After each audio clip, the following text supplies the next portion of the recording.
জনাব তারেক রহমান সাহেবকে নিয়ে অনেক কটূক্তি করছে। তারেক রহমান সাহেবকে অনেকে বলছেন যে রাজার সন্তান নাকি রাজা হতে পারবে না। আমরা বাংলাদেশের পক্ষের শক্তি, আমরা স্বাধীনতার পক্ষের শক্তি। স্বাধীনতার সময় অনেকে ছিল আমাদের দেশের পক্ষে ছিলেন না, যারা আমাদের দেশের বিপক্ষে ছিলেন। সকলের রাজনীতি করার অধিকার আছে। তারা আজকে আমাদের বর্তমান চেয়ারম্যান জনাব তারেক রহমান সাহেবকে নিয়ে অনেক কটূক্তি করছে। আমরা চাই না কোনো দলের হয়ে ব্যক্তিগতভাবে কাউকে আক্রমণ করা। রাজনীতি করার অধিকার আমাদের সকলের আছে। রাজনীতিটা একটা সমষ্টিগত অ্যাফেয়ার। তারেক রহমান সাহেবকে অনেকে বলছেন যে রাজার সন্তান নাকি রাজা হতে পারবে না।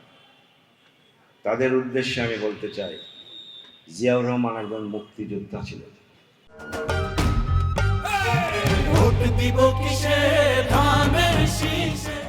জিয়াউর রহমান একজন জেনারেল ছিলেন।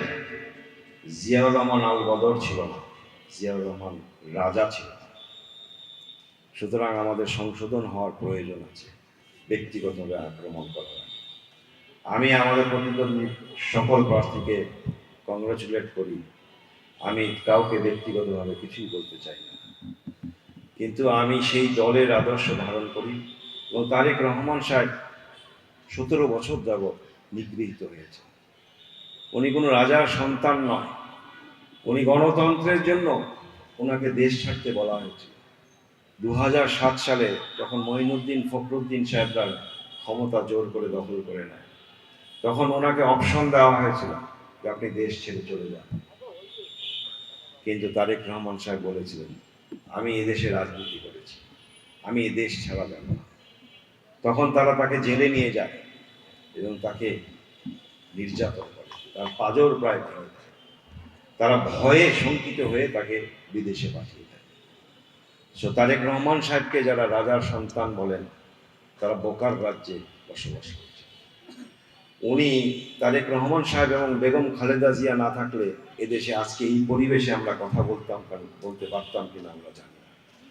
আমরা ভুলে গেলে চলবে না, 2014 সালের পরে বাংলাদেশে আর কোনো রাজনৈতিক দল আছে কিনা। আমি দুঃখিত, আমি রাজনৈতিক প্রেক্ষাপটগুলো বলছি। যাই হোক, আমি আমার নীলফামারীর কথা যদি বলি, তাহলে নীলফামারী নিয়ে আমার স্বপ্ন বিএনপির মতো। আমরা নীলফামারীকে গড়তে চাই সুন্দরভাবে। আমি নীলফামারীকে ভবিষ্যতে দেখি যে নীলফামারী হবে রংপুরের মধ্যে শ্রেষ্ঠতম জেলা। আমি নীলফামারীকে দেখি যে নীলফামারী হবে বাংলাদেশের প্রথম জেলা যেখানে আমরা নিরক্ষরতা মুক্ত হব। আমি নীলফামারীকে দেখি একটা শিল্পাঞ্চল হিসেবে। ইপিজেডকে আমরা 3 গুণ করলে সেখানে প্রায় 1.5 লক্ষ লোকের চাকরি হবে। এখানে বেজা প্রতিষ্ঠিত হয়েছে, আমরা বিসিক শিল্পনগরী করতে পারি। আমরা নীলফামারী শহরকে নিয়ে চিন্তা করছি, নীলফামারী শহরকে রিডিজাইন করে কোথায় আমাদের হাউজিংয়ের জন্য এলাকা বরাদ্দ করব, কোথায় বেসিক শিল্পনগরী করব, কোথায় আমরা বিনোদনের জন্য পার্ক করব, কোথায় আমরা বিশ্ববিদ্যালয়টাকে স্থাপন করব, কোথায় আমরা মেডিকেল কলেজকে পূর্ণাঙ্গ রূপ দিলে সেটার ক্যাম্পাস কোথায় হবে, সেগুলা নিয়ে আমি চিন্তা করছি। নীলফামারী শহর এই একটা রাস্তার ভিতর দিয়ে যাচ্ছে। আমরা এইরকম নীলফামারী শহর চাই না। আরো বহু পরিকল্পনা আছে, সময়ের অভাবে আমি বলতে পারলাম। আশা করি আমাদের ফেসবুকে এবং বিভিন্ন অনুষ্ঠানের মাধ্যমে আমরা জানতে পারবো।